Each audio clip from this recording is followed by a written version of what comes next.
Una de las principales razones por la cual las experiencias cercanas a la muerte han generado tanto interés en los últimos años entre el público en general es porque éstas parecen proporcionar una evidencia de que la conciencia sobrevive a la muerte del cuerpo físico.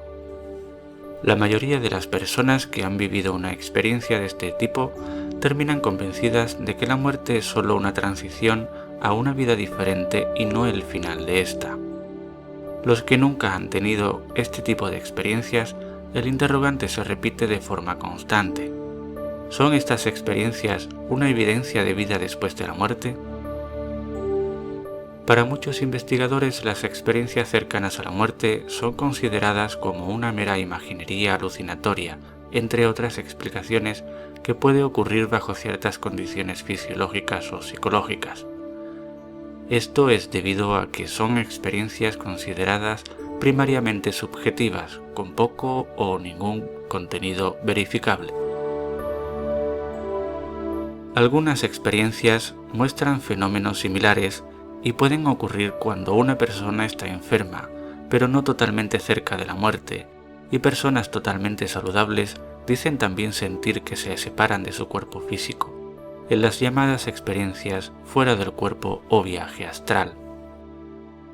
Otras pueden ver un brillo luminoso inusual, como ocurre en las experiencias místicas, las experiencias de conversión e incluso en algunas experiencias paranormales, de ver personas fallecidas como en las experiencias de apariciones o de percibir eventos fuera del campo sensorial, como en las experiencias de clarividencia. Muchas de las personas que estudian la evidencia de la vida después de la muerte opinan que estas experiencias podrían contribuir un poco al estudio de los estados modificados de conciencia más que al problema de la supervivencia a la muerte física. Sin embargo, no todos los investigadores de este campo se conforman con este criterio. Recientemente, investigadores holandeses de experiencias cercanas a la muerte recopilaron más de 70 casos de personas que supuestamente salieron de sus cuerpos y observaron escenas que no podrían haber sido percibidas con sus sentidos físicos. En un caso reportado por el cardiólogo o cirujano Lloyd Rudy, un paciente fue declarado muerto durante al menos 20 minutos e inusualmente volvió a la vida.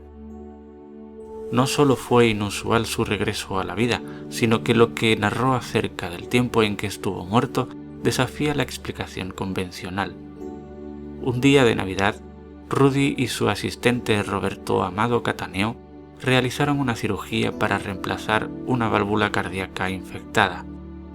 El paciente sufrió de un aneurisma causado por una infección y luego de terminada la cirugía el paciente no sobreviviría sin un soporte de vida.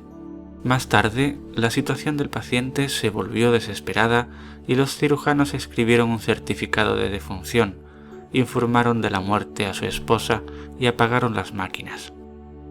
Por una razón u otra, se habían olvidado de apagar el aparato que mide las funciones corporales, tales como la presión arterial.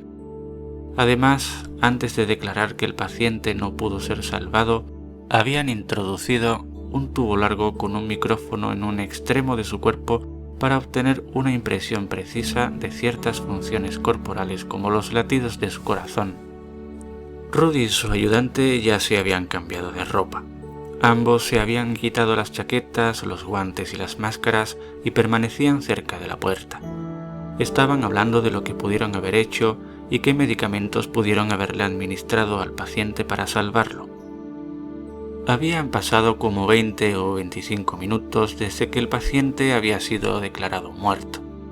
De repente pareció haber algún tipo de actividad eléctrica.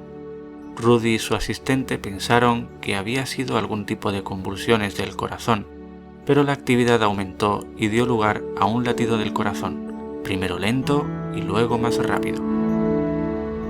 No se había hecho nada para revivir al paciente desde que fue declarado muerto. Él revivió espontáneamente. Al paciente le tomó un par de días recuperar su conciencia. Logró una recuperación completa sin ningún signo de daño cerebral. Como otras muchas personas que informaron salir del cuerpo durante una experiencia cercana a la muerte, el paciente describió una luz brillante al final de un túnel. observó todos los acontecimientos en el hospital. Sin embargo, eso intriga a quienes buscan verificar científicamente las experiencias cercanas a la muerte. El paciente vio a Rudy y a Amado Cattaneo conversando. Describió con precisión el lugar que ocupaban en la habitación y la forma en que permanecieron con los brazos cruzados sobre el pecho. Vio al anestesiólogo entrar en la habitación. Lo más interesante fue que vio el monitor de la computadora de una enfermera con una fila de notas pegadas una encima de la otra. De hecho, la enfermera había anotado estos mensajes telefónicos para Rudy y los había pegado de esta forma. Rudy señala que el paciente no pudo haber visto las notas antes de la operación, ya que en ese momento no hubo ninguna llamada sin respuesta. Obviamente, la forma en que las notas estaban pegadas una sobre la otra en la parte superior del monitor no era común, y el paciente no pudo haber acertado al azar sobre cómo la enfermera había pegado esas notas en este caso. Rudy concluye que el paciente realmente debió haber estado situado por encima de su cuerpo, si no, no habría podido describir la habitación y lo demás. Por eso conjetura que no son explicaciones realistas decir que se debió a una coincidencia o a un previo conocimiento. Amado Cattaneo tampoco pudo explicar el fenómeno. Confirmó que el paciente describió con precisión acontecimientos que no pudo haber visto, porque sus ojos fueron cubiertos para proteger su córnea durante la operación. Esta es solo una de las muchísimas historias reales sobre experiencias cercanas a la muerte. Para explicar de la forma más científicamente posible este fenómeno, se creó en 2008 un proyecto a gran escala llamado AWAR, auspiciado por la Universidad de Southampton en Reino Unido y que ha durado 4 años. Los resultados indican que las experiencias cercanas a la muerte no son sino impresiones sobre el entorno narradas por personas que han pasado por una muerte clínica y que han sobrevivido a ella, o bien por personas que han estado al borde de la muerte.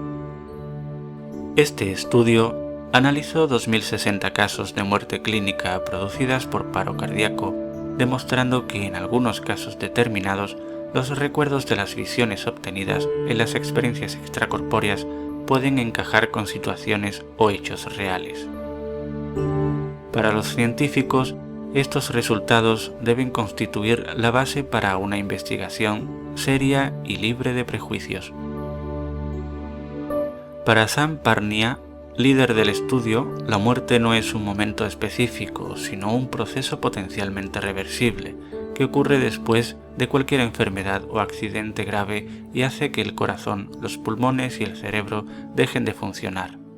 Sin embargo, aún seguimos obteniendo testimonios increíbles de estas experiencias y de cómo su faceta espiritual llega a cambiar a las personas que las han vivido, aunque éstas provengan del lado más reservado de la ciencia dogmática. Este es el caso del neurocirujano Eben Alexander, que afirma haber vivido una de estas experiencias cercanas a la muerte y que le ha llevado a escribir su libro La prueba del cielo, que se ha convertido en uno de los grandes éxitos editoriales de los últimos años y está a punto de ser adaptado a la gran pantalla. En su libro, Eben cuenta su experiencia después de pasar 7 días en coma tras haber sufrido un derrame cerebral. Después de aquello, para el médico, no quedó duda alguna de que hay vida después de la muerte. Aquella experiencia transformó su conciencia y su visión del mundo espiritual. También es importante conocer la opinión de profesionales sanitarios que trabajan muy habitualmente al lado de la muerte. Estas personas pueden ofrecer información de primera mano, como es el caso de la enfermera británica Penny Sartori, que trabaja de cerca con pacientes terminales y puede contarnos una gran variedad de extrañas experiencias. Sartori lleva casi 20 años trabajando en la unidad de cuidados intensivos y todo este tiempo le ha servido para haber visto todo tipo de cosas, intuir algunos patrones de comportamiento y sacar sus propias conclusiones. Durante su carrera profesional, esta enfermera se ha entrevistado con pacientes que han tenido experiencias cercanas a la muerte y con familiares que les ha tocado vivir esas experiencias con sus más allegados y que se denominan experiencias de muerte compartida.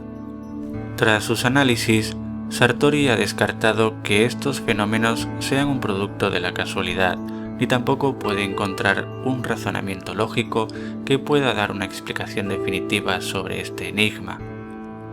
Su tesis principal está centrada en la hipótesis de que nuestro cerebro es independiente de nuestra conciencia. Nuestro cerebro es el medio físico para canalizar la conciencia y es físicamente ajena al cuerpo. Esto explicaría por qué el alma y la conciencia pueden experimentarse al margen del cuerpo, tal como ocurre en las experiencias cercanas a la muerte o incluso en la meditación trascendental. Otra interesante observación de Sartori es que los pacientes que viven estas experiencias son aquellos que abrazan la muerte de la forma más tranquila y feliz. Ellos están convencidos de que la muerte es solo el final de la vida física terrenal. Las experiencias cercanas a la muerte tienen la peculiaridad de que son vividas por personas en las que nada tiene que ver su creencia religiosa. No importa que sean creyentes, ateas o agnósticas, todas ellas tienen la visión de que se van de este mundo acompañados por alguien y se van con una tremenda sensación de paz y amor.